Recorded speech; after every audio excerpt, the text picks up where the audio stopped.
Olá a todas, todos e todes. Eu sou o Kaique e está começando mais um episódio do nosso podcast Vivências de Gênero. Hoje a nossa conversa vai ser sobre repensar os homens, masculinidades em construção. E para esse nosso diálogo, a gente recebe o Edson Marcelo. Ed, seja muito bem-vindo. Obrigado por ter aceito o nosso convite. E o Edson, ele é psicólogo, professor em geografia, mestrando em psicologia e sociedade pela Faculdade de Ciências e Letras da Unesp de Assis. Edson, ele tem uma trajetória marcada pela escuta e pelo cuidado.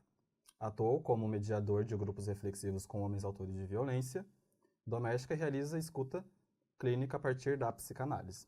Atualmente, ele dedica-se a investigar as inter-relações entre masculinidades, processos de luto e finitude, propondo uma reflexão sobre como os homens lidam com as perdas, simbólicas e reais, em suas trajetórias. Além disso, ele é escritor sensível das miudezas do cotidiano, das amorosidades e dos afetos que atravessam a vida. Sua presença nos convida, então, a pensar outras formas de ser homem, de amor e de perder e de se cuidar. Ed, muito obrigado. Uau! Uma apresentaçãozinha bem tranquila. Olha, te agradeço, né? Agradeço a quem está ouvindo, né? Quem está aqui trabalhando com a gente, para que esse encontro aconteça. A gente pode começar falando um pouco sobre você, assim, quem é o Edson Marcelo e os atravessamentos que houveram, aconteceram na sua vida para te levar a querer estudar a psicologia ou entrar na psicanálise. É pergunta filosófica. É. Eu quero só fazer um marcador, né? Assim, hoje, né, eu estou usando uma roupa que é uma camisa preta, né? Então eu quero me autodescrever. Estou usando uma camisa preta, all-star, uma calça verde, tenho cabelos cacheados, uma cara grande, Linda. tenho barba, tenho uma cor de pele jambo. Eu vou usar essa expressão que minha mãe dizia, que eu gosto bastante. E, enfim, estou aqui, né, na Unesp de Presidente Prudente. Feliz em estar aqui, porque me sinto da casa, né, me sinto muito bem aqui. E acho que é um desafio falar isso daí que você me perguntou. Acho que primeiro, porque a gente está aqui, né, falando sobre vivências, e acho que eu vou pegar uma carona na palavra vivências, que acho que eu estou aqui hoje também para compartilhar algo disso, né, eu vou usar uma palavra que me forjou. Eu acho que pesquisar e trabalhar foi uma coisa que foi se forjando e que você, quando começou a descrever, né, que, enfim, fiz isso, fiz aquilo, né, é como se eu me reconhecesse muito mais fazendo algumas coisas do que ainda a categoria fixa, né? Sim. Do que você é, ou que você não é, né? Então, acho que eu parto desse lugar, né? Então, acho que esse tema veio atravessando a minha vida muito a partir da minha história. Então, venho, né, de uma família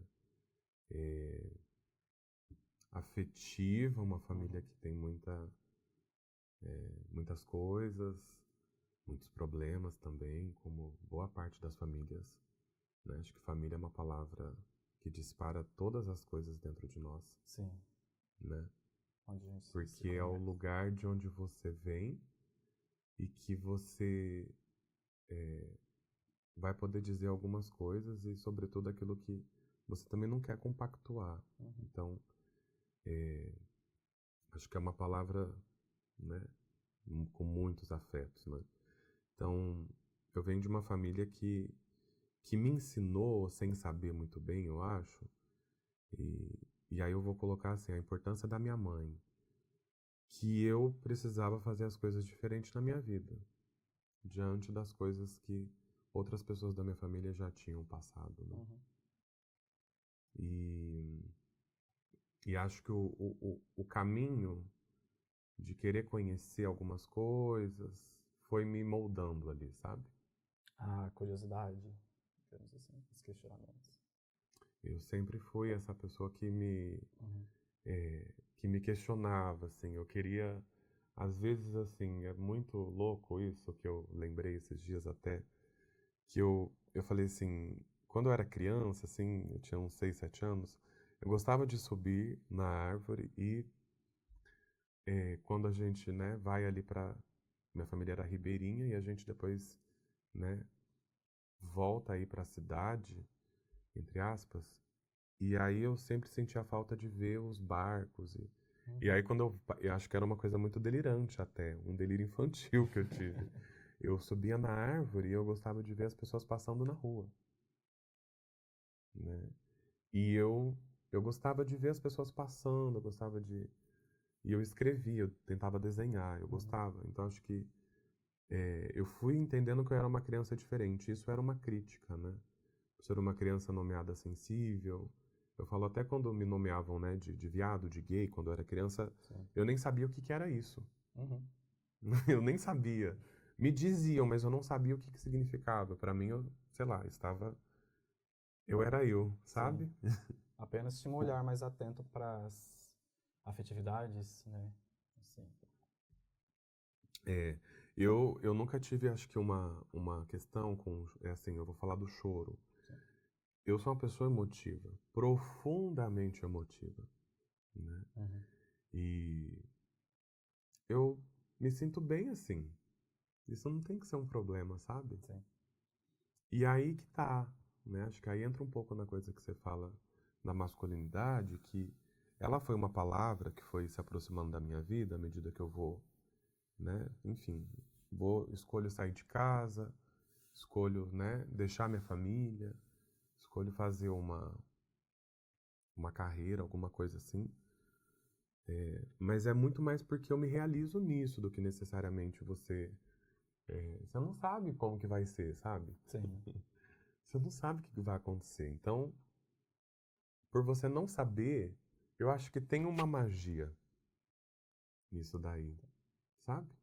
Sim. Uma coisa de que a gente sempre vai ser virgem de alguma coisa. Aliás, é seu sobrenome. Exato. A gente sempre vai ser virgem de algo, assim, né? Então, eu acho que fazer, sei lá, ensino superior. Uhum. Eu poderia ter feito outra coisa. Sim. Minha família não acessou ensino superior, né? Assim, minha mãe era a pessoa que me incentivava o tempo todo, assim, você vai, então, estudar. Mas não era porque eu era obrigado. Eu gostava de ir para a escola, eu gostava, desse ambiente em que eu podia expressar, entendeu? Algo que eu sentia também, né? Sim. Não só em casa, sei lá, né? Esses dias eu achei uma foto que minha mãe escreveu atrás, assim, bela foto, sempre chorando, né? KKKK. Tipo, é isso. Tipo, eu tava assim, com os braços fechados, assim, porque eu me lembro dessa foto, eu queria ir num brinquedo Uhum. e minha mãe falou, você não vai, tá na hora de ir embora, e criança emburrada, chora e faz bico, né? Sim. Então, bom, eu podia ser criança ali, né? Que bom que eu pude ser criança. Então, eh, tem essa coisa da emoção que me interessou nessa coisa com o nome da masculinidade, né?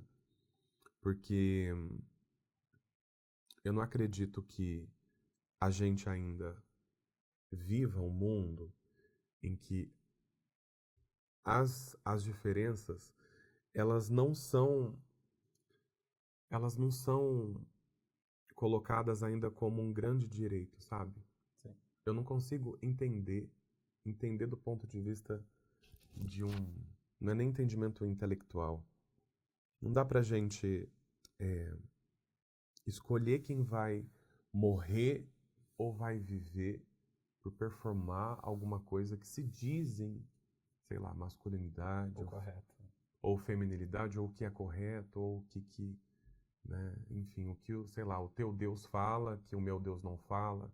Essas intolerâncias, essas coisas são muito difíceis. Eu considero difíceis. Então, eu acho que entender esse molho que eu tô é uma forma de tentar entender como que eu posso operar, sabe? Sim. Aqui fora E também comigo, né? Porque sou um bicho humano, sei lá, né? Você é um bicho humano, as pessoas têm sentimentos, né? Eu acho que não é que eu defendo o sentimento, é porque isso faz parte de mim. Sim, e é uma questão muito importante, assim, pro processo de construção da nossa identidade, né? Porque quando você cresce ouvindo o que você é, sem você nem saber ainda quem você é, isso te afeta de formas muito profundas, né? Porque ao longo da vida a gente vai construindo um imaginário do que eu deveria corresponder e eu não estou correspondendo. Se isso é meu mesmo ou se isso foi colocado sobre mim, né? E aí é o que você comentou, um pouco dessa questão das determinações, né? Tudo que é Uhum. representação da feminilidade, da masculinidade ou de identidades que não correspondem a essas duas normas. E aí, pensando aqui sobre a palavra assim, masculinidades em desconstrução ou em ruína, poderíamos dizer assim também. Ruínas. Porque homens não conversam sobre o que é ser homem, sabe? O que representa a diversidade do que é exercer uma masculinidade. E aí eu vejo que foi não só, assim, mais academicamente falando, por algumas análises de violência,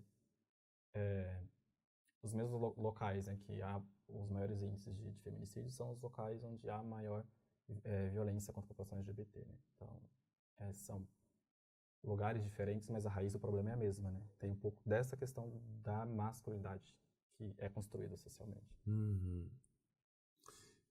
Eu me interesso por essa discussão, Kaique. Aliás, assim, né? Atravessa a sua vida, atravessa a minha, Sim. atravessa, né, essa trajetória que é acadêmica, mas é uma trajetória também da nossa política da vida. Uhum. Né? Eu me lembro, a gente no caminho disse, há 8 anos estamos aqui conversando a partir de uma grande ideia. Eu Sim. penso que é uma grande ideia. E, e assim, acho que você toca num ponto que me tensiona, que é pensar assim, você ser quem você é. Então, sei lá, eu fico imaginando quem tá, sei lá, nos ouvindo, né? Assim, quem vai nos ouvir. Então, você é o que você é. Dentro do que você é, existem algumas coisas. E não estou falando de caixinha. Estou falando de categorias analíticas do que você é. Existe o seu corpo, existe a sua cidadania, Uhum. existe quem te trouxe ao mundo, existe a sua classe, né? Existe a sua etnia, né? A cor da sua pele. São tantas coisas. Então, você é essa pessoa. Se você é essa pessoa, talvez algumas pessoas também sejam semelhantes a você, não serão iguais. Né? A beleza de ser único. Ou única, único, enfim. Você é essa pessoa com todos esses marcadores. Porque alguns desses marcadores, eles vão se sobressair. No sentido de garantir a existência de uma pessoa. Ou não, vou aniquilar essa pessoa. Então, Sim. você ser uma pessoa lésbica, né, gay, né, bissexual, LGBTQI, né, te coloca num estado de vulnerabilidade nesse sentido, né? Se a gente pensa nessa organização global Sim. Dessas dimensões, né, do que se dessas constitui ser. dimensões. É. Então, você já é uma pessoa vulnerável desse ponto de vista, né? Porém, eu também vejo que dentro desses marcadores, né, existem outras coisas que são tantas lutas coletivas, só que também lutas que as pessoas vivem, e não vou falar, né, todas as pessoas, acho isso um equívoco, na verdade, mas existem lutas que as pessoas vivem que a partir desses marcadores, essas lutas elas servirão como denúncias também. Sim. Né? Então, o feminicídio que acontece hoje, você morar num país, eu adoro, adoro morar aqui no Brasil. Eu adoro. Eu adoro. Eu amo saber que eu sou latino-americano, ou, como, né, Lélia Gonzalez coloca, américa-ladino, né, assim, você ser assim. Nós somos assim. Eu me sinto assim. Né? Então, você ser essa pessoa aqui. E aí você tem mulheres mortas, você tem povos, né, originários aqui que, por exemplo, não viveram ainda o processo de uma demarcação de terra, sendo que são os primeiros povos a ocuparem esse território aqui. Sim. Né? E tantas outras lutas. Eu sou inconformado com isso. Eu não consigo me conformar, entende? Porque a violência, por exemplo, ela aparece na minha vida desde que eu era criança. Uhum. E que eu já tinha que encaminhar situações de violência na minha comunidade ali, no meu bairro, que eu nem sabia que eu estava encaminhando. Eu fui entender isso num processo de psicoterapia, num processo de trabalho terapêutico de si, né, que acho que aí a psicanálise entra até bastante, né, que foi uma forma de me encontrar com que eu me enlaçava ao outro. Uhum. Eu escolhi quem eu quero ouvir na minha vida, o que eu quero trabalhar. É um privilégio. Acho que é um privilégio isso. Um grande privilégio. E é uma grande luta, porque tem efeitos. Então, se eu escuto uma mulher e eu perco essa mulher por feminicídio, como que eu fico? Como que fica a família dessa pessoa? Como fica a rede dessa pessoa? Se eu atendo uma pessoa LGBT, se eu escuto, se eu... Né? É uma vida, né? É uma vida. Uma vida.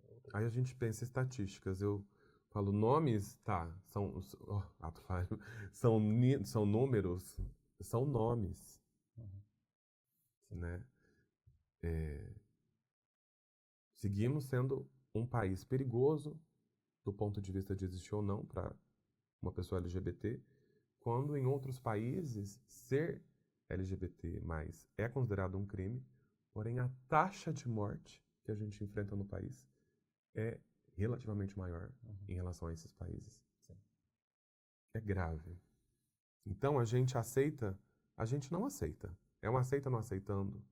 Então aí é onde acho que vem o meu lado bem firme, que eu não vou aceitar violência nesse ponto de vista de que você não vai existir. Não, você vai existir. Né? Se você me atacar, irei te responsabilizar. Né? Não vou ter medo. Quantos países já fizeram, né, o julgamento das ditaduras, né? A quantas, né, o Brasil andou e anda? Sim. Porque é recente. Então tem algumas coisas que eu acho que dizem da nossa ética. Dizem da nossa ética, né? Acho que a geografia me ensina isso, muito. Né? Fazer geografia aqui na Unesp foi e é ainda, porque foi uma das formações mais difíceis da minha vida. Eu falo que a geografia, ainda bem que ela pôde fazer isso comigo. Ela não me formou, ela me deformou. Como uma rocha mesmo, assim. Sim. Eu adorava estudar aqueles solos com a professora Isabel. Os solos, né? Os solos vulcânicos, etc e tal. Eu achava aquilo incrível. Porque eu sentia muito a minha vida daquele jeito também. Porque foi uma formação difícil, porque eu enfrentei muitos problemas de várias ordens. A gente viveu ainda o marcador da pandemia. Sim. Então, acho que a pesquisa continua muito a partir desse lugar, né? Do que se forja e do que é possível diante desse cenário, né? De feminicídio, de pandemia, de morte, de fascismos e tantas outras coisas acontecendo aí. As resistências que emergem, né, no meio desse contexto do olho do furacão. Porque o Brasil é um país que existe muitas possibilidades de se existir ainda, né? mas ele não cumpre ainda com o dever do garantir o direito à vida das pessoas, porque quando temos em um país um traço da violência já marcado desde o seu processo de, não vou falar de constituição, porque o país, o Brasil, né, o lugar existe muito antes do que aconteceu, da história trágica que aconteceu aqui. E aí, quando a história de um lugar e de um país se constitui a partir desse fator que atravessa a história brasileira, que é a violência, né, a gente sente ainda como reflexo disso, né, porque estamos ainda reproduzindo a história de um país que foi construído sobre feminicídio, sobre chacina da comunidade tradicional, sobre... Nossa. Temos a primeira pessoa trans que foi assassinada no Brasil, por não corresponder naquele contexto do Brasil colônia, sobre o que aqui se entendia de fora, né? O que deveria representar essas pessoas que povoaram agora esse lugar, né? E aí eu estava num dia que eu dei uma aula sobre saúde LGBT no curso da Saúde, a gente conversou um pouco sobre isso, sobre como se construiu o processo, a concepção do que é masculinidade no Ocidente, né? Porque temos elementos que são hoje representados a feminilidade, a figura feminina, como o salto alto, por exemplo, mas ele foi um objeto que foi constituído para homens militares. E aí como que esse padrão do que a gente entende sobre expressar um gênero específico, ele muda ao longo da história, do lugar, sobretudo, né? E aí vem a geografia nisso, pra gente entender um pouco sobre como as coisas são instáveis, assim, ao longo da vida. E que o gênero, ele é fluido completamente. Né? Eu acho que a fluidez desestabiliza. Uhum. E aí acho que, né, isso é uma briga, uma disputa, eu acho que é um termo caro, porque ele não é fixo. Né? Ele não é fixo, assim, não tem como ele ser essa categoria fixa, né, assim, e bastante invalidado, né, e como existe a patrulha, né, sobre o entendimento, né, de gênero, né, assim, no sentido de desqualificar, subalternizar, né, dizer que isso é mimimi. Recentemente eu vivi uma experiência que me preocupou, e inclusive é né, uma pauta assumida pela universidade. Universidades brasileiras, eu vou dizer, eu vou pluralizar, mas, né, estou dizendo da universidade que eu ocupo, que é a Unesp, né, tem um programa, o fim do assédio, né. Assédio envolve uma série de relações de poder, uma série de sofrimentos e enfrentamentos necessários. Mas há pessoas que conseguem deturpar o conceito. E é por não saber do que se trata e não perceber na cultura masculina, patriarcal, que você respeitar, a gente volta lá nos marcadores, né? Você respeitar uma pessoa. E se você não sabe como que ela se chama, pergunta, como você gostaria de ser chamada? É algo simples de ser feito. É simples e tão difícil para algumas Constante. pessoas. E aí tem algumas pessoas, né? Por que eu estou mencionando isso na universidade? Porque foi a universidade que me fez perceber algumas sutilezas, uma certa gramática, assim, né? Tem pessoas que não entendem isso e acham que é mimimi. Eu já vi pessoas, com ensino superior ou pessoas que estão ocupando cargos de poder que não entendem que conversar, dialogar sobre isso é você tratar as coisas com a seriedade, a ética que tem que ser tratada, assim como a gente está falando de alimentação, como a gente está falando de comida afetiva, com qualidade, de se nutrir, de relações, de políticas de saúde, né? Isso tem que ser tratado com a devida seriedade e respeito, porque eu não gostaria de saber que, se um dia eu for pai, por enquanto não sou, não gostaria de imaginar que eu vou perder minha filha. Porque um cara não aceitou o fim de uma relação. Não dá. Pra mim é contra. uma certa lei da vida. Sim. Eu perdi minha mãe há 1 ano e 4 meses. Minha vida mudou. A morte fez eu repensar muita coisa na minha vida. Como você tem lidado ou lidou com essa questão não apenas do luto, né? Porque agora você está se aprofundando mais nas questões sobre finitude, sobre a vida, sobre o estar no momento de luto, né? Como que isso não só te afetou, te atravessou, mas te fez virar uma chave, para ter uma outra percepção sobre a vida, que eu acho que é isso que a gente está conversando, né? Esse outro olhar. O fato de eu conseguir nomear algumas coisas do que aconteceu na minha vida. Então, acho que o meu trabalho comigo de falar assim, ó, é assim a vida. É isso aqui. Então Um negocinho bem bonitinho você aqui. tem que pegar, e não é nem se olhar com os olhos físicos, né? É se olhar. E aí você tem que fazer uma coisa, assim, né? Eu parto do princípio que eu vou, sei lá. Se eu morrer hoje, eu quero morrer feliz, com uma memória viva. É um grande pedido. Sim. É um grande pedido esse, né? Então, quando eu perdi minha mãe, o que eu percebi? Eu me senti assim, preciso concluir isso daqui na minha vida, logo. Preciso chegar lá. E aí, depois da morte dela, eu não precisava chegar lá. Entende? E aí você aprende uma coisa, que você não vai sair desse abismo. Sim. Você vai aprender a linguagem.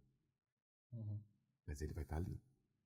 Então, eu me sinto hoje uma pessoa... Ops! Eu me sinto hoje uma pessoa com um coração que falta um pedaço meu. Mas ele está vivo aqui. Ele está vivo, ele... Ele não está presente, mas continua vivo. Exato, exato. Isso é o amor. Eu fui entender, eu já tinha entendido, e entendi mais um pouco o que é ser um coração que ama. O que é escolher um tipo de olhar para o seu trabalho e acreditar nisso. Né? Foi gerado, né, por uma grande mulher. Minha mãe, Hélia. Minha saudade, meu amor, minha razão. E aí é o meu compromisso, né, com a minha história.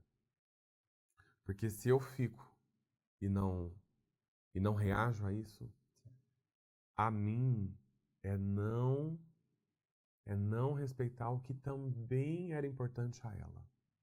A minha ancestral. Sim. As minhas avós que já se foram. Né? Minha avó Maria. Minha bisa, Dona Ana. Né? Meu avô José. Então, eu acho que quando a gente sempre vem com muita gente atrás da gente. Sim. Muita gente. Né? E quando você vai... O luto, para mim, ele foi isso. Uma experiência e tem sido profundamente transformadora. E é poder fazer alguma coisa com a sua dor. Eu sempre gostei de escrever. Né? Tem um certo aprendizado assim que eu tenho tentado desenvolver. Eu gosto de poesias, de crônicas e contos. E a escrita acadêmica é dura. Né? Tem uma coisa mais dura que eu tenho uma resistência ou dificuldade, um impasse, não sei. Tenho tentado trabalhar um pouco nisso. Mas eu sou dessa escrita, né? Porque tive alguém que me estimulou. Então, a gente está falando sobre luto, eu vejo hoje que eu nomear o que eu sou, para mim, tem um eco. Quando eu falo sobre a minha mãe, eu já percebi que eu fico bem quando eu acesso. E quando eu falo com outras pessoas, as pessoas quando falam dos seus amores, elas se emocionam. Elas também vão vibrar em algum sentimento, né? E às vezes eu sinto, tem dias assim que são cruéis. Para um coração enlutado, tem dias que são cruéis. E aí eu sinto que a minha mãe me visita de alguns jeitos. Sim. Esses dias eu estava na rodoviária, na vida intensa que eu estou vivendo. As andanças da vida por aí. As andanças de pesquisa e viagem, vai. Tá.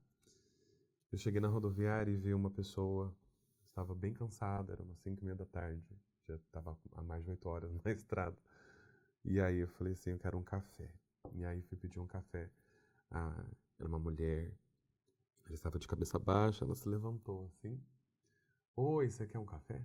E o sorriso dela me lembrou o sorriso da minha mãe. Uhum. Eu desabei. Eu não conseguia explicar o que eu estava sentindo ali. Aí ela olhou assim pra mim e falou, ai, você me lembrou minha mãe.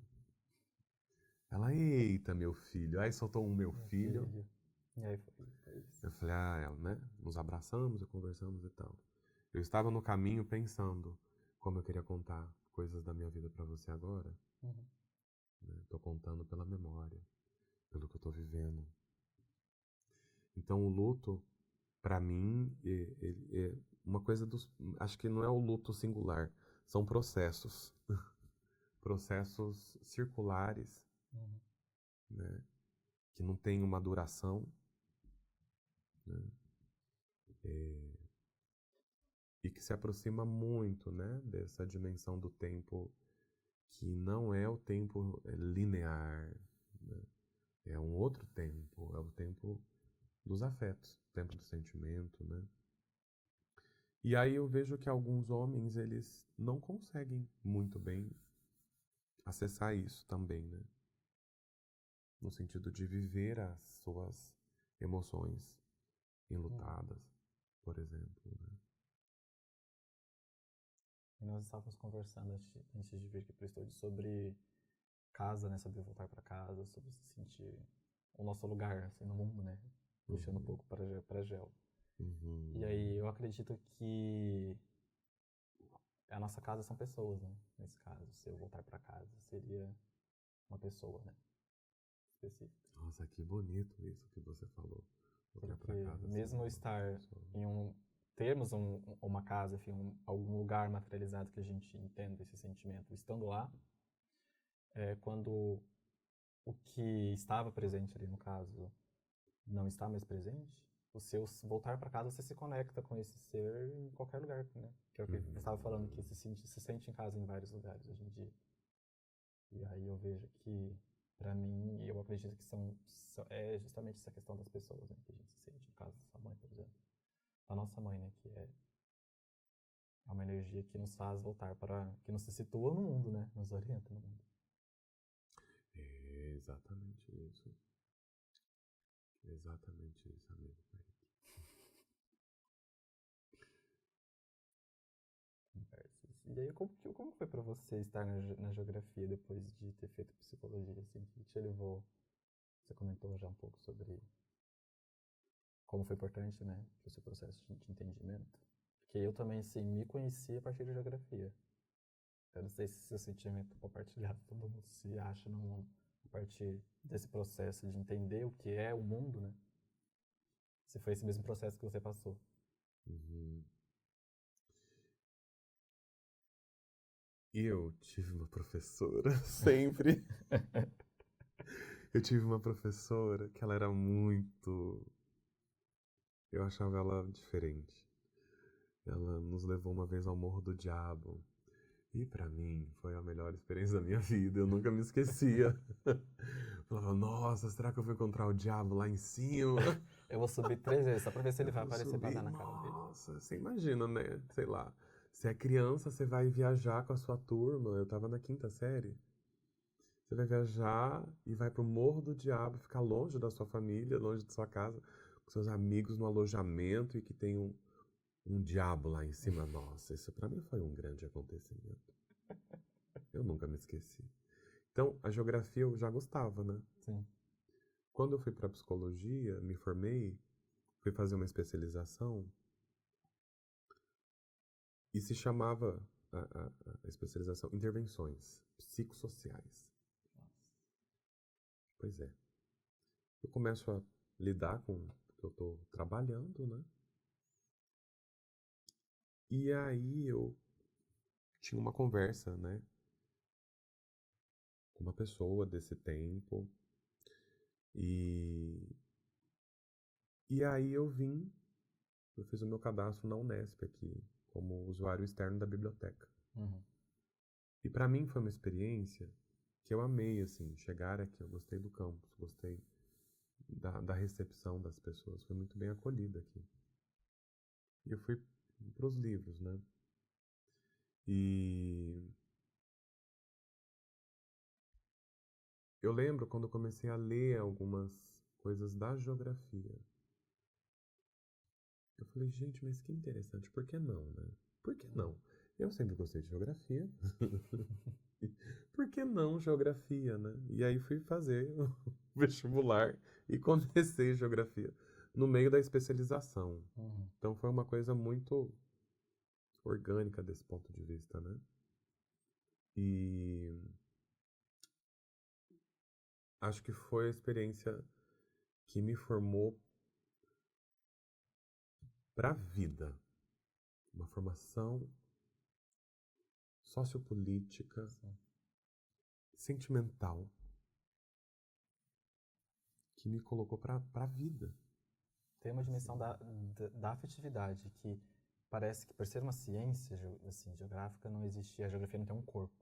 Para mim, eu tenho essa percepção de que eu construí a partir do corpo, assim, dessa noção da afetividade, né, do sentir, do sentido. Eu lembro que enfim, eu não trabalho, né, com a esquizoanálise, mas eu li uma vez um livro da professora Sueli Ronick, que se chamava assim, Cartografias Sentimentais. Eu achei um must. Falei, uau, cartografias sentimentais. Isso aqui é. Por quê? Porque a cartografia está dentro dos sentimentos aqui, né? Enfim. E aí, quando você vai para a geografia e vai entendendo as cartografias, né, modos de você interpretar uma realidade e ainda tentar transmitir isso com o outro, isso é profundamente transformador, né? E o que eu mais amei na minha formação em geografia foi estar com as crianças. Uhum. Olha, estar com as crianças.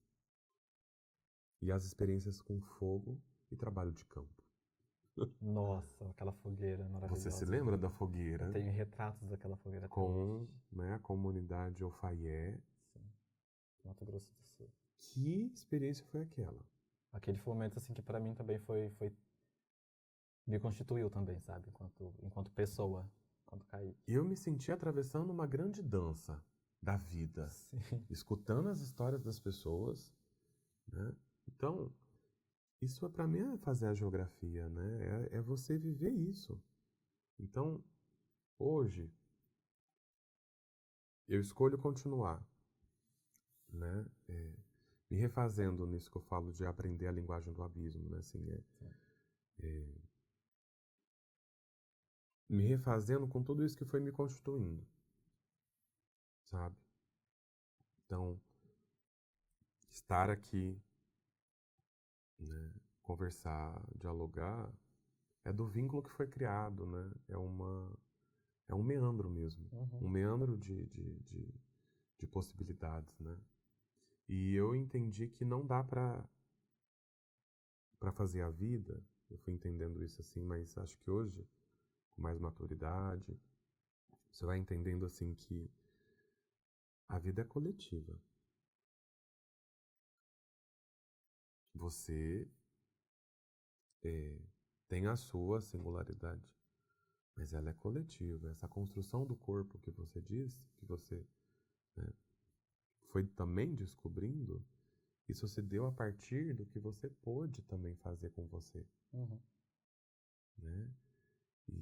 E eu fico pensando, né, nas pessoas, assim, aqui, sei lá. que elas estão construindo com elas, sabe? É uma pergunta que eu me fiz, né, quando a gente viveu aquele primeiro ano da pandemia, Sim. logo quando eu descobri o câncer da minha mãe, né? Vivi uma separação dolorosa na minha vida. Foi tudo junto, assim, né? E eu querendo sustentar a geografia e trabalhando bastante, né? Porque na pandemia, nós que trabalhávamos com a escuta, na saúde, a gente foi convocado. Ponto. Era o que manteve. Você é profissional da saúde, você vai atender. Não tinha como se isentar dessa demanda. Uhum. Então, entende quando eu falo da deformação? Sim. Então eu paro o curso, volto. Né? Mas não perdi o meu desejo de concluir as coisas. Eu Sim. sempre tive isso na minha vida. Tem que ter um começo, meio e fim. É um processo as coisas. Eu acredito nisso organicamente na vida. Então, se eu me propus, eu vou. Né? Mas você não vai fazer sozinho. Então, você aprende a pedir ajuda na vida, né? Que é uma coisa difícil para... Eu acho que para essa masculinidade que a gente diz também, pedir ajuda. Hoje eu atendo, né, pessoas... Acho que a clínica hoje da escuta é mais presente, né, do ponto de vista, sei lá, dessas transformações, né, que vão acontecendo nos cenários de escuta. Há mais homens hoje comigo, numa dimensão do cuidado. Né, pelo trabalho que eu fui fazendo, mas, sobretudo, com as pressões dos movimentos feministas. Isso tem um eco social e público, né, nas demandas que a gente tem, eu acredito. Então, não dá para você pensar numa transformação, é uma palavra cara, né? Transformação, autoras vão falar rupturas. Se você não pensar nessas fricções, né? São fricções que acontecem.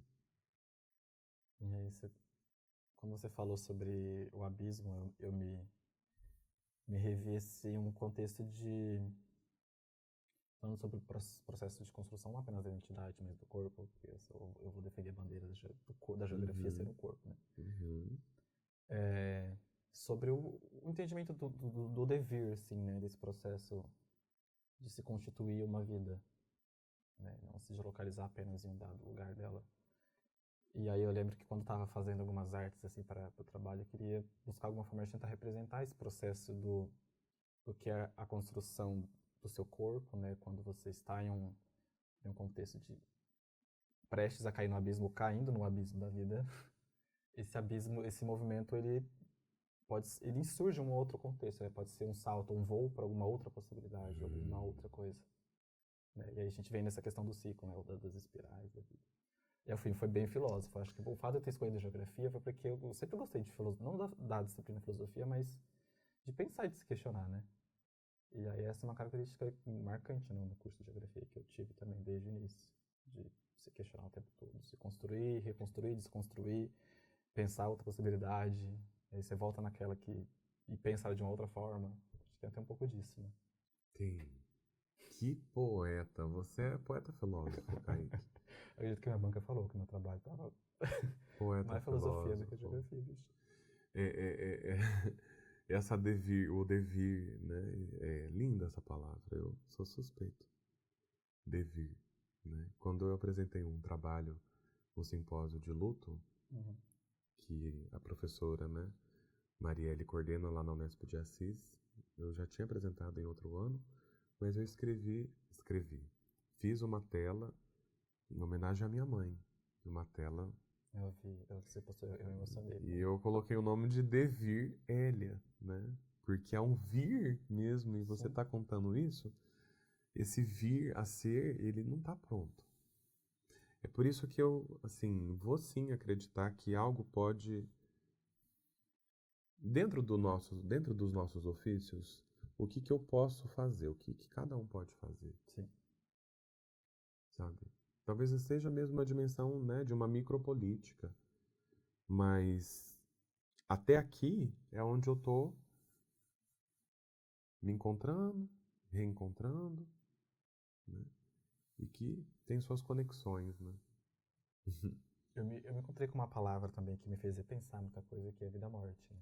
Hum, Lembro que a gente compartilhou dessa conversa em um momento. sim. Quando eu ouvi aquele relato, eu fiquei assim, nossa, realmente. Vida, morte. Nossa, aquilo não só. Ele não alugou um triplex na cabeça, ele se comprou no Pix, entendeu? Os três de uma vez. Eu fiquei assim, me fez repensar um olhar diferente assim pra vida, né? E eu achei muito interessante porque eu gosto de ser uma pessoa. Eu sou uma pessoa assim, um pouco afeita às palavras, né? Os significados, as simbologias do que elas Uhum. representam, porque elas são nomeadas para sentimentos ou para alguma coisa importante, não é apenas uma palavra. Né? Vida não é só uma palavra, amor não é só uma palavra. Existe um por detrás daquilo. E aí esse contexto que a gente estava comentando aquele dia me atravessou nesse lugar, assim, de entender que entre esses dois polos, né, entre a vida e a morte, existe o amor no meio, existe uma outra coisa que sustente esse estado. Não pode ser que nem seja de transição, mas pode ser um ciclo, né, do que é a vida. No meu primeiro dia do estágio docência no mestrado, comecei com a minha orientadora, etc. Eu não me esqueço do que ela falou, porque foi uma coisa que vibrou. Então, ela disse assim: assuntos difíceis merecem uma aproximação amorosa. Eu falei, nossa, a Marielle falou de um jeito que eu ouvi lá nos ecos da alma, dos meus sentimentos, porque para mim fez todo sentido. É como se eu tivesse entrado num outro universo que eu precisava me reencontrar, né? E acho que pesquisar lutos, processos de lutos, olhando as masculinidades, né, que eu estou me propondo, que são masculinidades que também são urges, né, são urgivas, elas são urgentes, né, são masculinidades que não são as héteros, né, são as masculinidades gays, né, As outras. marcadas, exato, então são masculinidades negras gays, né, que professam um tipo de entendimento sobre o luto, sobre o amor, a partir da cosmovisão iorubá. Uhum. Então, né, isso é uma coisa que eu não quero que seja dura. Esse paradigma duro que a gente foi construindo a masculinidade, nessa casa dos homens, que é uma casa do machismo, Uhum. que você precisa detratar o seu amigo, que você precisa performar uma coisa de que você nem quer performar, mas só para se sentir incluído no grupo dos amigos. Uhum. Isso não me interessa. Não me interessa isso daqui. Não tem espaço para mim. Nunca teve. Agora, se você está nesse espaço e você quer questionar e você quer pensar, a gente tem um espaço cativo aqui que a gente pode Construir. construir. Exato. Construir. Uhum. Meu trabalho com os homens autores de violência doméstica, eu construí isso a duras penas. Teve um pagamento no meu corpo.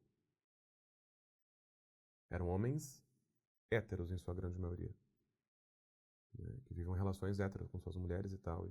E que eu ficava. Eu queria subir, descer na cadeira e tal. Eu falava, o que é isso? Uhum. Como assim não dá? Quantos afetos me moveram ali? Eu sendo uma pessoa, né? Um homem nomeado gay, né, que vive um outro tipo de relação, que, né, tem uma expressão religiosa, né, que não é a tradicional, Uhum. que é onde eu vou, sei lá, as pessoas associam, né, que eu cultuo o demônio, sei lá, por ser uma pessoa que se declara um bandista, etc e tal, sei lá, né? Não é disso que eu tô falando. Não, não dá. Uhum. A gente tem que ir além disso, né? Então, a minha pesquisa, ela é também, né? Acho que toda pesquisa é, né? Nas humanas, pelo menos, eu tenho Sim. enxergado isso. Uma pesquisa que é muito do que você é e muito também do que você está fazendo com isso. Uhum. Porque Sim. a universidade é um lugar construído, né? Primeiramente para ser ocupado por pessoas, né? Homens, né? não mulheres, né? Assim, são homens, são brancos, que vão decidir sobre as coisas, etc. E onde estão as demais pessoas, né? Isso é mexer na caixa de vespeiro. A É. universidade é um dos ambientes que eu conheci na minha vida mais conservadores. E o conservador, né? O que eu enxergo hoje, com uma leitura de vida, de vivência, alguns, não são todos, alguns, eles temem a mudança. Não é que eles não querem a mudança. Temem a mudança, mas quer que a mudança seja bem devagarinho. Sim. Talvez por um medo de se reconhecer nessa mudança. Exato, Se exato. entender pertencente a essa outra Se vê possibilidade. espelho, né? Então, Exato. é isso, ó. Vamos fazer a lição de casa. Vamos prestar atenção mais na vida, na Uhum. própria vida. Isso é minimamente civilizatório. Eu não acredito que a gente tenha civilização mais depois do que a gente vem vivendo nos últimos acontecimentos, né? Acho que a pandemia denunciou esse sistema que já ruiu. Mas isso é outra história, né? Essas masculinidades é ruim, né? A nossa avó dela se defender isso é carteira. Ó, aí, você abaixa o patriarcado. Vamos demolir essa concepção do que é entendimento. Demolir. Esses dias eu disse com um amigo assim, sair quebrando os lugares, né? Como que seria isso, né? Essa experiência, imagina as pessoas quebrando, o verde aflorando, olha que coisa, né? Foram alguns sonhos que aconteceram na pandemia, de uns diários que eu li, achei muito interessante. A vontade de quebrar tudo. É, a gente fabrica isso em nós. E o que é pra você, falando sobre masculinidades específicas, sobre o seu trabalho com os homens autores de violência, que você tem percebido não só pra você o que é ser homem, mas o que é entendido por ser homem para essas outras pessoas? Qual a consciência que eles têm a partir desse trabalho, do que essa categoria precisa ser dada no indivíduo deles? Existe uma grande dificuldade quando você vive um processo de violência, no sentido de que você agrediu, Uhum. e o ambiente da violência. Então, a dificuldade expressiva é reconhecer que aquilo ultrapassou o limite. Quando você dá um tapa em alguém, é porque outras violências já aconteceram. Sim. É uma montanha russa, né? Igual a Carol E disse. a gente vê a violência física, porque ela deixa o sinal físico, ela deixa a marca do soco, enfim, essas características assim, né? Visíveis a olho, para quem enxerga. Mas existem as outras violências que elas vão ali.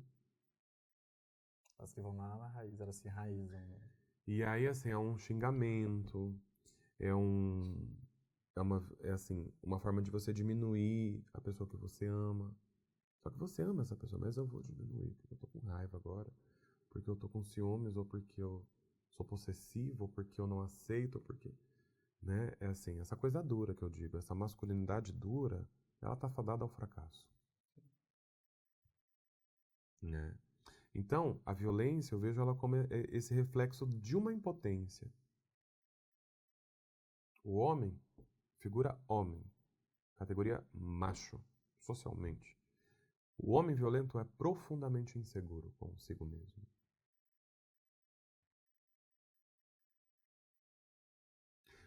Há, há que ser muito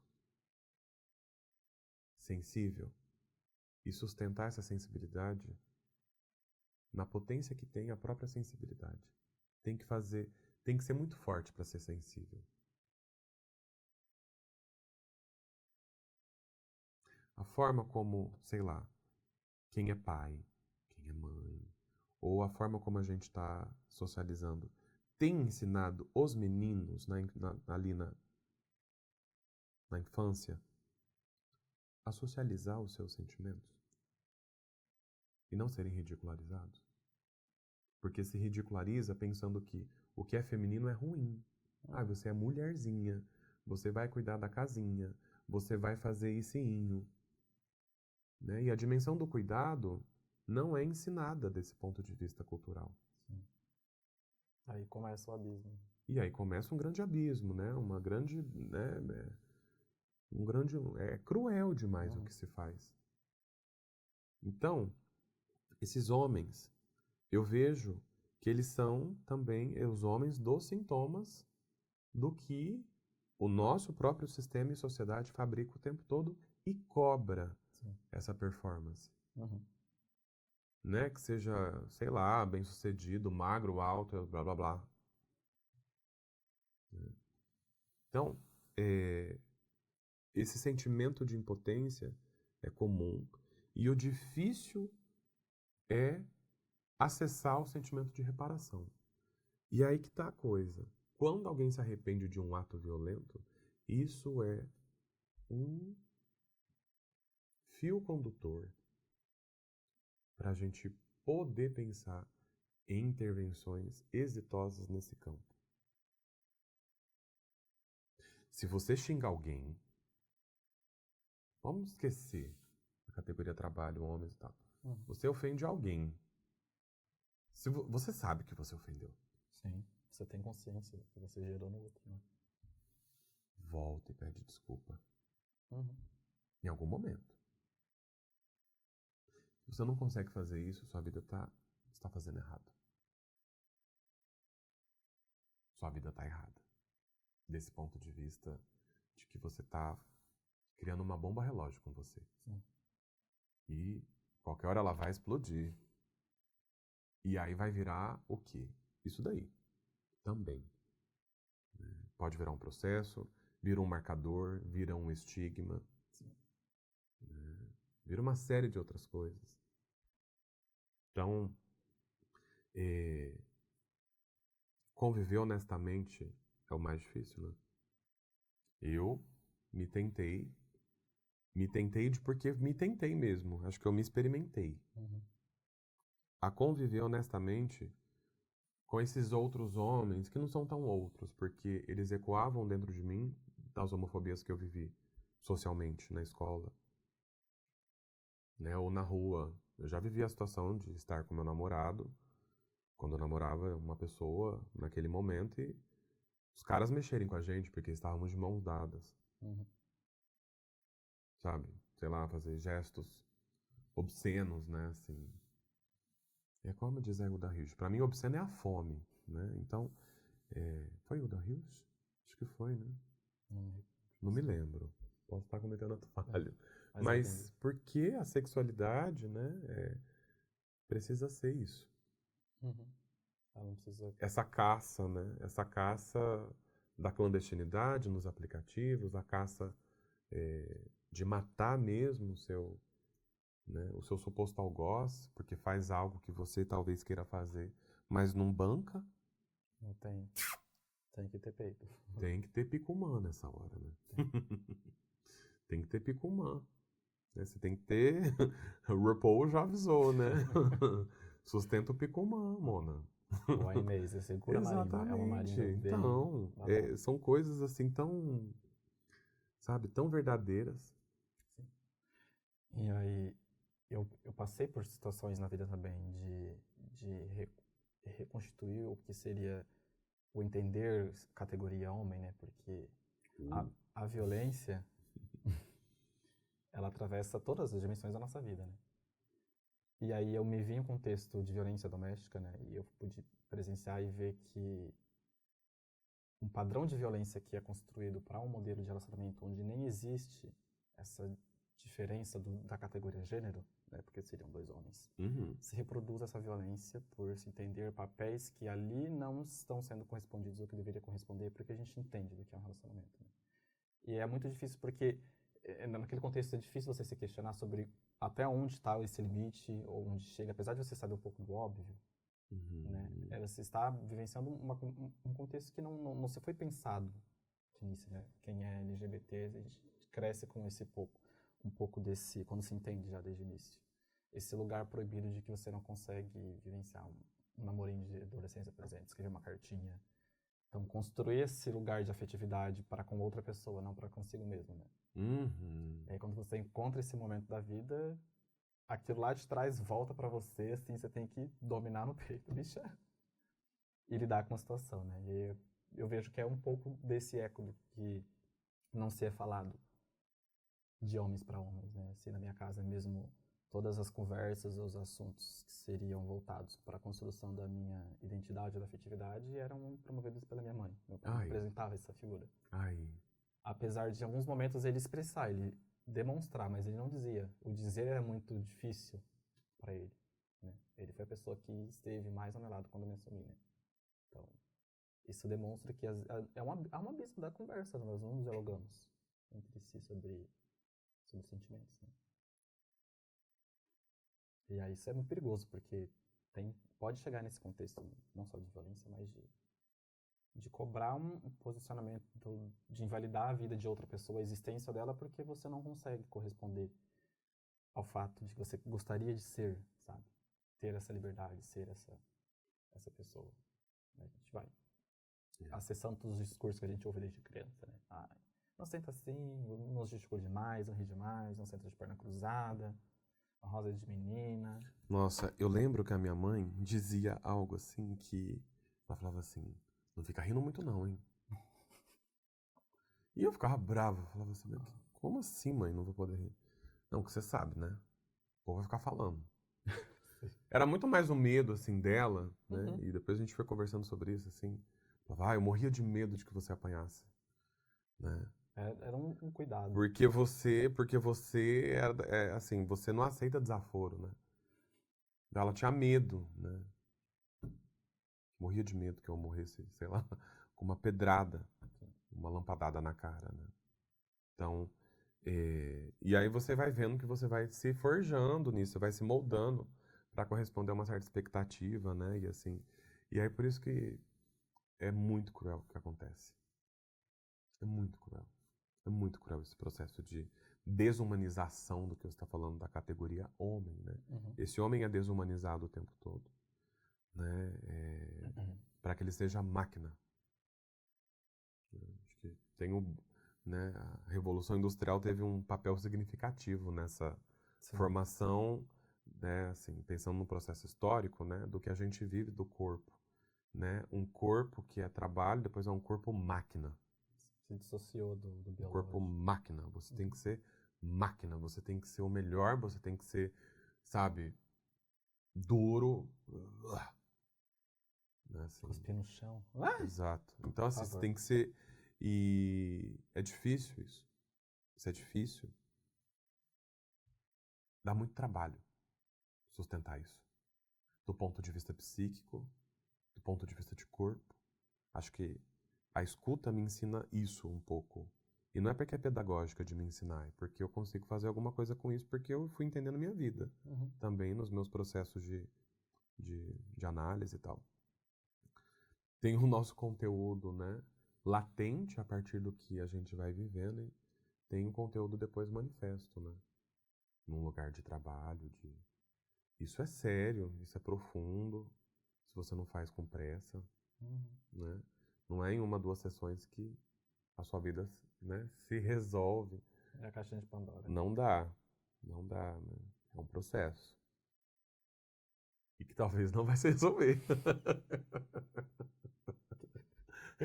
Exatamente. Né? Você vai ali e aí você vai dar o tom. Uhum. Eu não vou falar para alguém o que ela tem que fazer. Não. Não dá. Não dá, né? Acho que é desnecessário. Eu gosto de pensar nisso. Que a pessoa tem um caminho. Ela tem uma história. Ela pode fazer algo junto. A minha função é não atrapalhar. Uhum. Né? Não atrapalhar e construir junto. Eu tava me lembrando esses dias em uma conversa com alguém sobre a nossa turma da faculdade. Porque eu vejo assim que grande parte do que eu faço hoje em dia vem do contexto que eu vivenciava ali, né? Nós éramos uma turma com, pelo que eu me contei, pelo que eu me lembre, éramos 11 bichas. Era uma turma de geografia brasileira 11. muito enviadada. Caramba, meu. E aí eu sinto que foi um momento que eu me senti muito seguro para ser eu mesmo, para fazer o que eu queria, porque eu sentia que existiam muitas outras pessoas, né, assim como eu. Então, se eu estivesse, por exemplo, em um outro ano, em uma turma que provavelmente não tivesse a mesma configuração que a nossa, eu poderia ser outra pessoa na vida hoje em dia, né? Com certeza.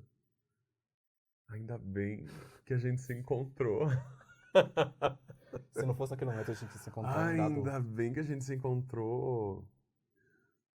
Caramba. E foi um grande momento de efervescência de ideias na minha vida nesse momento, assim, quando primeiro ano da geografia, minha cabeça ela era assim, ó. Eu saía das aulas, a gente passava por esse caminho dos eucaliptos e eu escrevia umas coisas assim, eu falava, gente, o que que é essa experiência, né? E aí foi ali que, pra mim, eu via outras possibilidades, né, de existência, digamos assim, era um momento, assim, que eram muitas masculinidades. Muitas. A masculinidade naquele contexto que eu entrei na faculdade foi, assim, arrebatadora. Foi, assim, um checkmate. Que aí eu pude ver que, nossa, existem outras possibilidades, né? São masculinidades Plural. no plural. Plural. Porque são outras realidades, outras vidas, outras experiências, outras histórias, outras possibilidades, né? Uhum. E aí, quando eu vejo, por exemplo, agora que alguma coisa, isso surtiu algum efeito, porque agora no programa de pós tem não uma linha de pesquisa ainda, mas um projeto de pesquisa sobre geografia, gênero e sexualidade, questões LGBTs. Então, é um momento que eu vejo que naquele contexto se começou a se configurar, sabe? A gente se questionava, lembra que eu mesmo perguntava assim por que não tinha texto sobre, tentava enfiar todas as gays em tudo, porque eu já ouvi que o que eu faço não é geografia, falar sobre gay.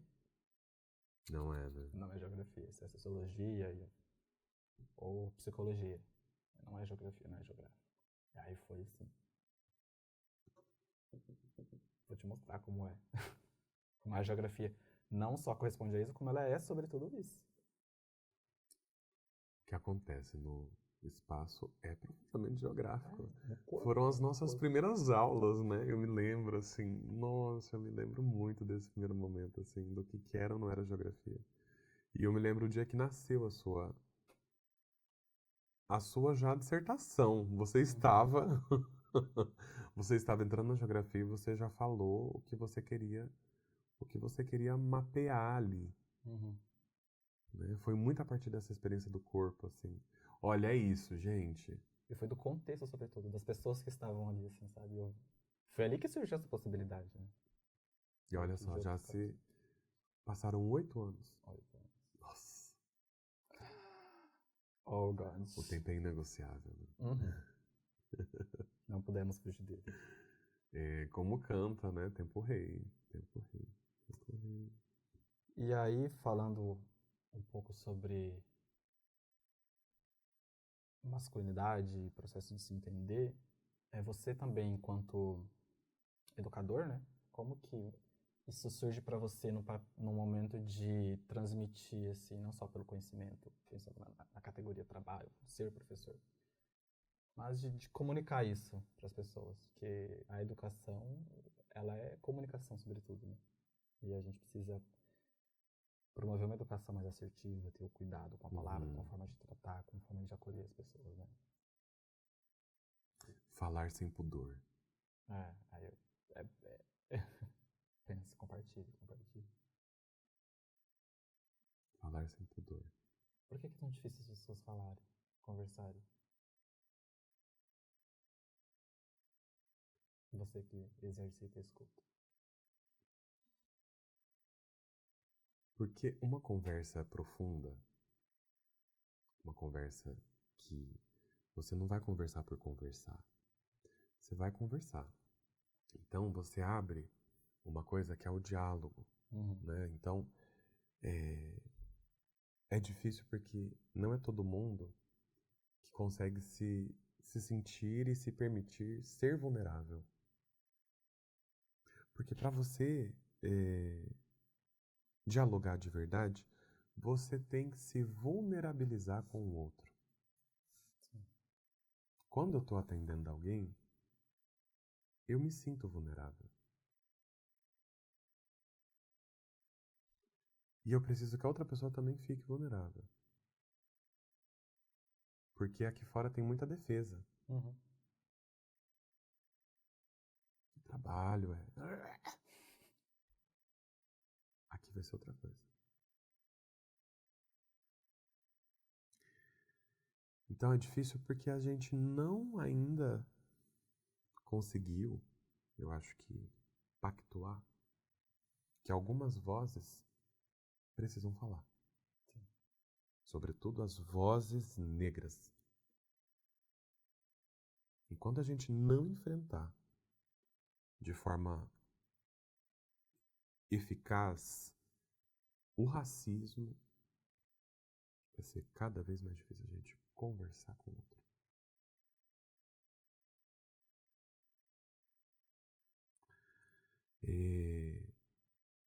E isso é uma discussão profundamente enraizada, né, de diversos autores, de diversos pensadores e pensadoras, né, e que é urgente. Uhum. Então, para que eu consiga escutar alguém, eu preciso estar. Aquela coisa que a gente estava falando dos marcadores, né?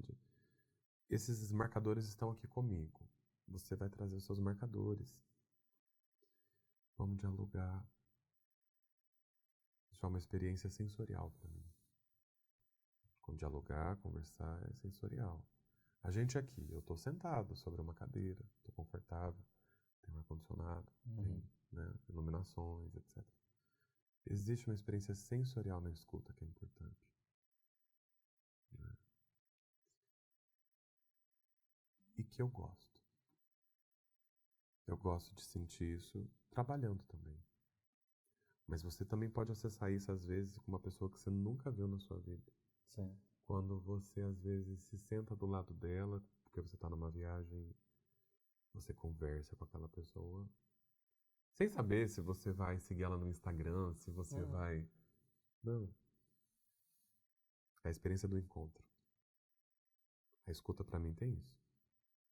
A experiência do encontro. É o cuidado, né, em receber o outro. E o cuidado necessário do que você pode escutar, do que é como que você pode não atrapalhar essa pessoa. Há pessoas que não deveriam nunca ter se formado, eu acho. Mas isso, enfim, isso é perigoso.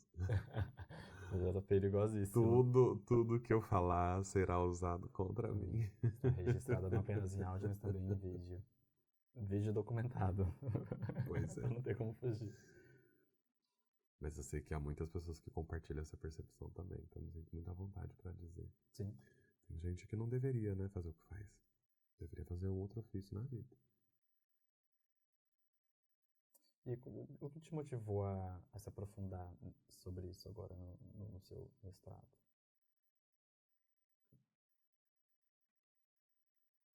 Só pedrada, hein? Sim, nossa, assim, porque são questionamentos, auto-questionamentos, né? A O gente que quer me repensar. motivou? Não é só uma dissertação, né? Tem muita coisa.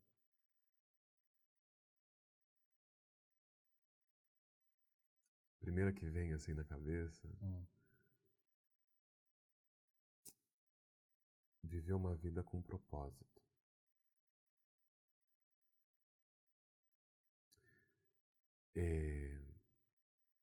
Eu achei que o dia mais difícil da minha vida seria enterrar minha mãe. Foi até onde eu achei que era. Pela nossa profunda ligação, por tantas coisas, né? Nesse vínculo. Enterrei com muita gente, né? Meus amigos, pessoas da minha família, enfim. Alguém me disse no dia do velório, que eu me lembro assim, o difícil é depois, viu? Alguém, não sei quem foi. Foi passando um tempo, dias. Um mundo cinza. Eu pegava café, eu tomava café e chorava. Meu corpo doía. Surreal.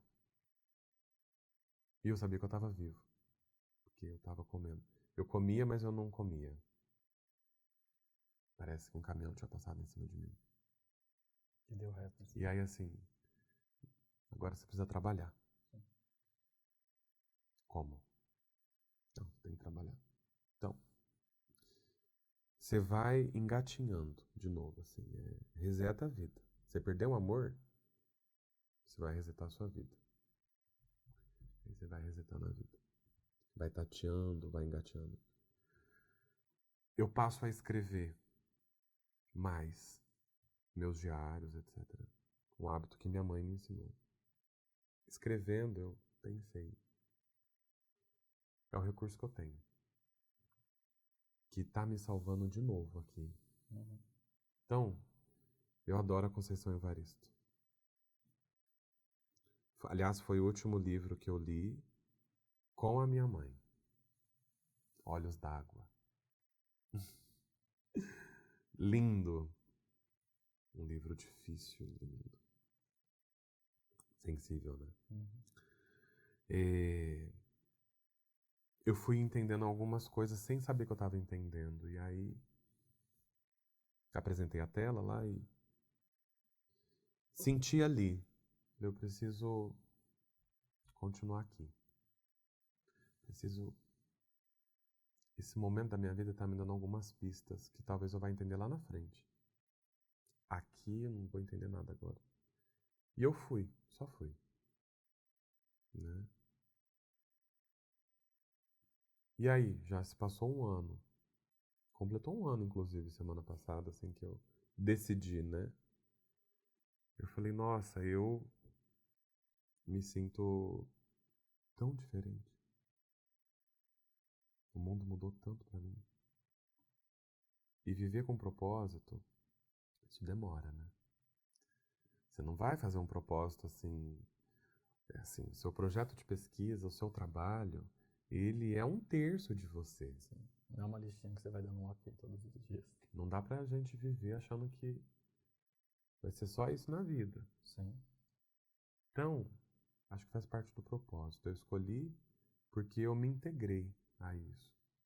Eu me vejo sendo uma pessoa que vai viver o que está vivendo e que vai escolher também viver um pouco com pessoas que estão vivendo algo semelhante, que me coloca numa igualdade, que me coloca numa memória ancestral. Faz parte da minha vida, assim. Todos os dias acordar e lembrar de quem se foi, isso é algo que faz parte de mim. Não é o mestrado que está me fazendo entender isso. Sim. Isso faz parte de mim. A pesquisa você está utilizando como uma ferramenta para Perfeito. materializar e Eu ainda acho marcar. que a vontade, olha, é verdade, você me ajudou agora. A pesquisa é a vontade de materializar uma coisa que eu faço Sim. e que outras pessoas fazem e que eu vejo sentido. Mais sentido, mais do que sentido, é muito sentimento aí. Sim. Né?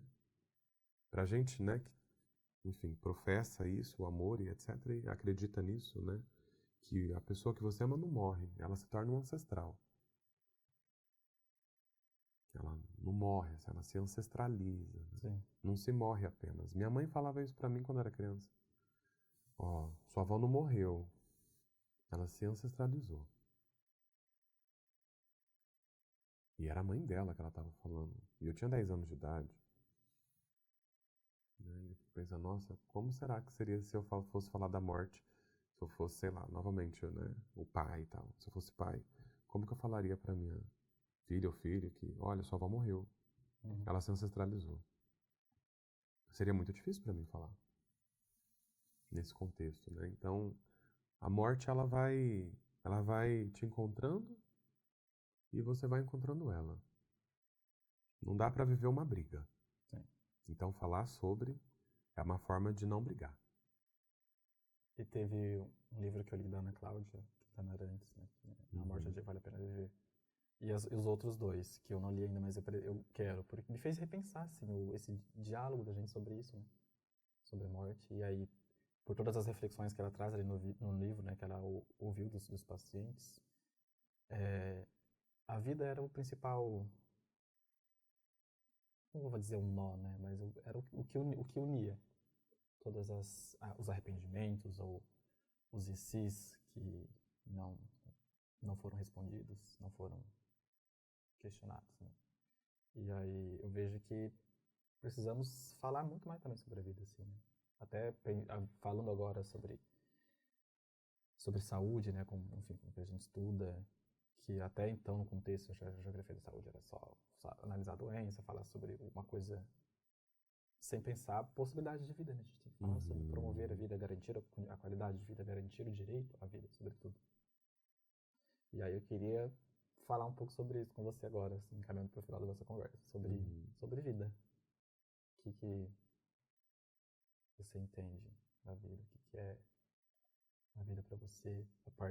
Desde quando você se constitui enquanto pessoa, mas sobretudo a partir desse processo, né, do luto. Que eu acredito que possa ter te feito questionar sobre a vida mesmo. A última pedrada, né? Foram só 3 hoje, não tava cabendo na bolsa. Uau, uau. Bom, se bem que geógrafo, né? A última rochada, né? A última rochada. Olha, gente, cometemos um crime aqui. Perdão, comunidade científica. Olha, é isso aí, né?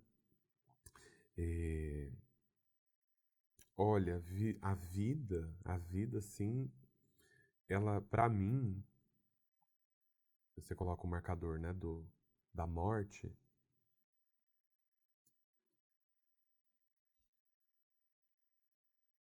Eu tinha medo de morrer. Eu tinha muito medo de morrer.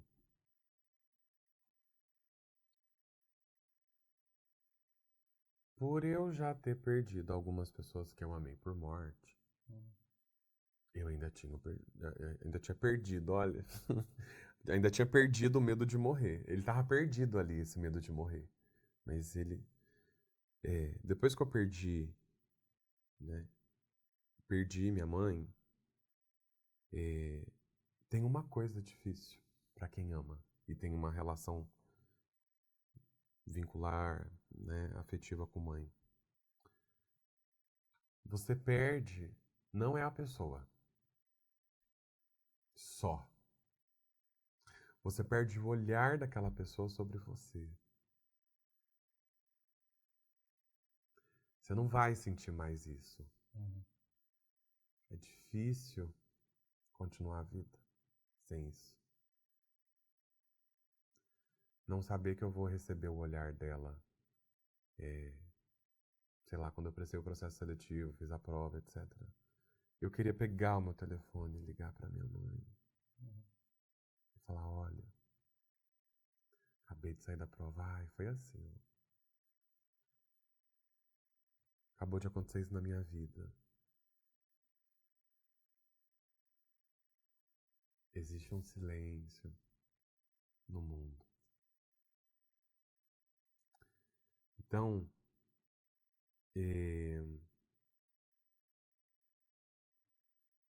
por eu viver uma vida que eu não sinto medo da própria vida, é que eu entendi que eu perdi o meu medo de morrer depois que eu enterrei minha mãe. Eu tinha medo de morrer e sofrer, e é um medo comum. Pessoa que está na sobrevida, você falou sobrevida, eu escutei uma outra coisa, né? Eu fiquei pensando em pessoas hospitalizadas. Minha mãe viveu um câncer de mama. Eu não soltei a mão dela um minuto. E no momento que ela se foi, esses momentos, né, mais difíceis, eu nunca vou me esquecer do que eu vivi ali. Então, ela tinha medo de sofrer, sentir dor. E era um medo que eu compartilhava. Eu dizia isso à equipe médica. Não quero que a minha mãe sinta dor. Porque ela já sentiu muita dor na vida. Minha mãe tinha uma delicadeza com a vida. E a vida foi difícil para ela. E ela sempre dizendo muito humildemente sobre o amor.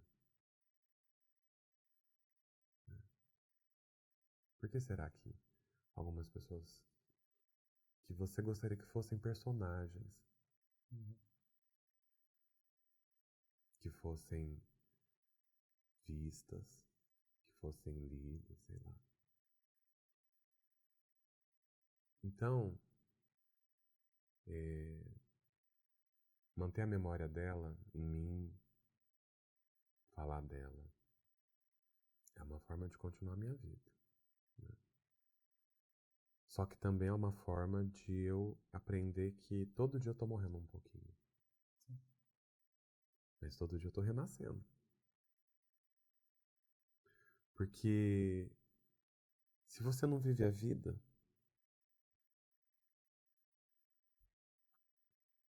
qual que é o sentido? Sabe? A vida para ser vivida. E vivida verdadeiramente. Uhum.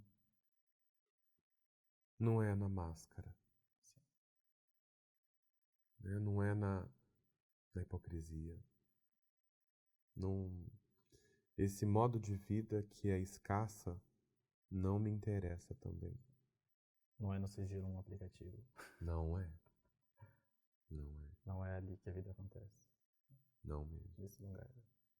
A vida que eu acredito é outra mesmo, assim. Então, eu quero ter uma certa tranquilidade na vida, né? Assim, de aquilo que eu falei. Se eu morro hoje, eu quero morrer ok. Morri bem. Uhum. Não sei, acho que morrer feliz talvez, não sei, né? A felicidade é um grande debate. Papo para outra conversa. Para outra conversa, mas assim, tem uma coisa que é assim que eu penso na minha mãe e é verdade. Dignidade. Eu quero morrer dignamente. Uhum. Se eu tô na estrada e vejo um animal morto e a gente tá passando por cima dele, eu acho que isso é o descaso da dignidade com um ser vivo. Se a gente vê uma pessoa, vai parar o carro, porque o animal a gente passa por cima, esse pedaço, tá, não sei o que. Há que se ter uma dignidade para viver bem a vida, sabe? E acho que essa dignidade é o que eu acredito verdadeiramente. E hoje vindo pra cá, né? Fiquei pensando. Né? Eu estava me arrumando, etc e tal, né? Fui passar perfume, fui me arrumar, tomar banho, blá blá blá. E aí eu me arrumei, me olhei no espelho, né? Olhei pro lado, no sofá, minha mãe não estava lá, né? Falei, nossa, queria te contar de novo. Queria falar de novo. Mas então que você escute de outra forma. Isso é viver a dignidade para mim. Né? Conviver com a saudade. Só que respeitar também aquilo que é único na sua vida. Então, tem um legado, né? E eu confio no legado que existe a partir de quem a gente ama profundamente. Então, a vida para mim é isso daí. Né? O que a gente vê dela, o que a gente vive e aquilo que a gente se permite também a viver. Vivências. Nossa, arrasou, Kaique. Nossa, sim. Vivências. Muito obrigado, viu? Por essa conversa. Muito obrigado. Eu não vou nem perguntar se você gostaria de deixar alguma mensagem, porque eu acho que essa foi a mensagem. Mas se você quiser contar alguma coisa para as pessoas que estão nos ouvindo. Eu acho que nos eu até ouvindo. me esqueci que havia pessoas nos escutando, porque a gente foi conversando e conversando e conversando. Né?